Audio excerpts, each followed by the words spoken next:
How to put Korean letters on Roblox display name. Now this method I'm going to be showing you right now is an actual glitch, which means you have to do this quick if you're currently on the user account page. So open up any preferred web browser you have on your end or open up your Roblox client. Head directly to roblox.com and make sure that you're fully logged into your account.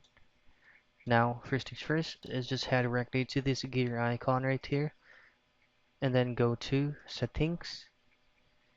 And if you're currently under settings on the account info under your display name, just hit on this pencil icon right here, create a new tab.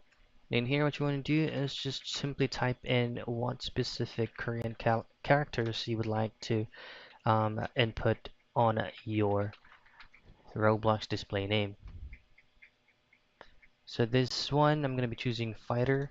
Simply copy the Korean characters or letters. Go back to your Roblox. Now, this is going to be the trick.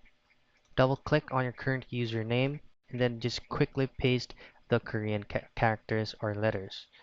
Now you'll have to do this multiple times until you can directly hit on save. And that's it. That's how you put Korean letters on your Roblox display name.